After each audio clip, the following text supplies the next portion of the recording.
દરેક નીતિની સામે કાયદાની રીતે ઊભો રહેતો SSK ન્યૂઝ ચેનલ। હિન્દુવાદી નેતાઓની હત્યાના ષડયંત્રમાં બિહારીથી ઝડપાયેલા આરોપી શહેનાઝને ક્રાઇમ બ્રાન્ચની ટીમ સુરત લઈ આવી છે। હિન્દુવાદી નેતાઓની હત્યાના ષડયંત્ર મામલો બિહારથી પકડાયેલા આરોપી શહેનાઝ ઉર્ફે મોહમ્મદ અલીને ક્રાઇમ બ્રાન્ચની ટીમ સુરત લઈ આવી હતી।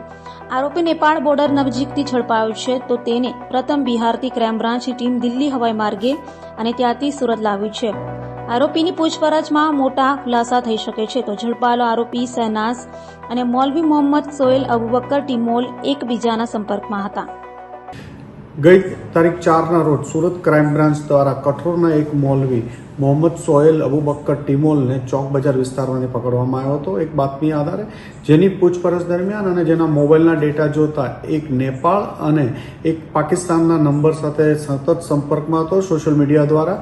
અને જે પાકિસ્તાન અને નેપાળના જે માણસો હતા, પાકિસ્તાનના ડોગર અને નેપાળના શહેનાઝ સાથેની ચેટમાં એને હિન્દુ સનાતન ધર્મના સ્થાપક ઉપદેશ રાણા અને નુપુર શર્મા, હૈદરાબાદના રાજા સિંહ વગેરે લોકોને ધમકી આપવા બાબતની પણ ચર્ચા કરે છે, વેપન મેળવવા બાબતની ચર્ચા કરે છે અને ઉપદેશ રાણાને મારી નાખવા બાબતની પણ એની સાથે ચર્ચા છે।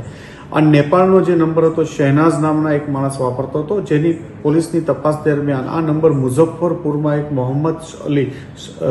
મોહમ્મદ શાબીર નામના માણસ ઉપયોગ કરતો હોવાનું હતું। જે આધારે ક્રાઇમ બ્રાન્ચની ટીમ મુઝફ્ફરપુર બિહાર પોલીસને સાપેલી એક ઓપરેશન હાથ ધરી કાલે એમને ત્યાંથી પકડી પાડવામાં આવ્યા છે અને 3 દિવસના ટ્રાન્ઝિટ રિમાન્ડ લઈ ટીમ આજે સુરત પહોંચી છે।